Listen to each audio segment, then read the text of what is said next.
Hi friends, welcome to my channel. இன்றைக்கி நம்ம சேனலில் ஒரு மதிய லஞ்ச் ரெசிபி தாங்க. சூப்பரான ஒரு குழம்பு ரெசிபி தாங்க. அதுக்கு வந்து நான் ஒரு கடாயில் எண்ணெய் ஊற்றி எண்ணெய் காஞ்சதும் கொஞ்சமாக சோம்பு, கொஞ்சம் வெந்தயம் போட்டிருக்கேன். சின்ன வெங்காயத்தை நல்லா ஒரு கைப்பிடி அளவு சின்ன வெங்காயம் நான் கட் பண்ணி எடுத்து ரெண்டு ரெண்டாக கட் பண்ணால் போதும். நம்ம குழம்புக்கு தானே, நைஸாக கட் பண்ணணும் கிடையாது. போட்டு நல்லா அந்த எண்ணெயிலே வதக்கணும்.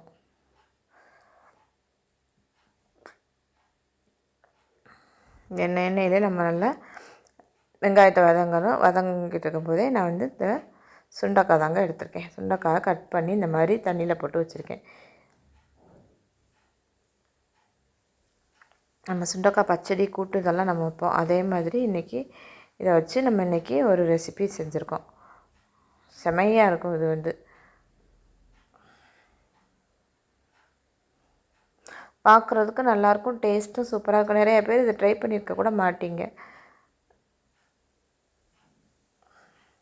வெங்காயம் நல்லா வதங்கினதுக்கப்புறம் நம்ம தக்காளி போட்டு தக்காளி வதங்குறதுக்கு எப்போவும் நம்ம சொல்கிற மாதிரி கல்லுப்பு போட்டுறணும். கல்லுப்பு போட்டு நம்ம தக்காளியை வதக்கும்போது தக்காளி நல்லா வதங்கி வந்துடும். தக்காளி வந்து உருவம் தெரியாத அளவுக்கு நல்லா வதக்கிட்டோம்னா நல்லாயிருக்கும் டேஸ்ட்டு. ஆனால் இந்த மாதிரி இந்த ரெசிபிக்கு ரொம்ப வதங்கலைன்னா கூட ஒன்றும் பிரச்சனை இல்லை. ஸோ இருந்தாலும் முடிஞ்ச வரைக்கும் நான் நல்லா வதக்கிட்டேன். இப்போ இதில் வந்து நம்ம ஃப்ளேவருக்காக 2லேருந்து 3 பச்சை மிளகாய் சேர்த்துக்கலாம். இதுக்காக நான் 2 பச்சை மிளகாய் வாஷ் பண்ணிவிட்டு கட் பண்ணி இதில் சேர்த்துக்க போகிறேன். சும்மா பெரிய மிளகாய் இருந்ததுனால நான் சும்மா உடச்சிட்டு தான் போட்டிருக்கேன். இது நல்லா வதங்கின வெங்காயம் தக்காளி எல்லாம் நல்லா வதங்கி இந்தளவுக்கு ஓரளவுக்கு வதங்கிடுச்சு. இப்போவே நம்ம இதில் வந்து நம்ம கட் பண்ணி வச்சுருக்க சுண்டைக்காயை சேர்த்துக்கலாம். சுண்டைக்காய் பெருசாக உள்ளதை நான் 2ஆக கட் பண்ணியிருக்கேன். கொஞ்சம் முத்தலாக இருக்கிற மாதிரி உள்ளதை, கொஞ்சம் பிஞ்சாக உள்ளதை நான் வந்து சும்மாவே லேசாக கீறிட்டு தான் இதில் சேர்த்துருக்கேன். ஸோ நம்ம இப்போ அதே மாதிரி சேர்த்துக்க போகிறோம். ஒரு உலக்கு தான் வாங்கியிருக்கேன். சுண்டைக்காயில் வந்து நம்ம சொல்ல முடியாத சத்துக்கள் அவ்வளவு நிறையா இருக்குது. சுண்டைக்காய் உடம்புக்கு அவ்வளோ நல்லது. நிறைய நார்ச்சத்து, நிறைய ப்ரோட்டீன், ரிச் ப்ரோட்டீன்லாம் அதில் இருக்குது.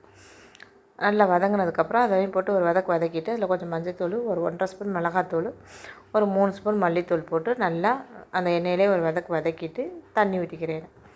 தண்ணி ஊற்றி நல்லா மிக்ஸ் பண்ணிவிட்டு நம்ம கொதிக்க விட்டுற வேண்டியதுதான். இப்போ வந்து நம்ம தக்காளி, நான் மீடியம் சைஸ் தக்காளி 2 தக்காளி சேர்த்துருக்கேன்.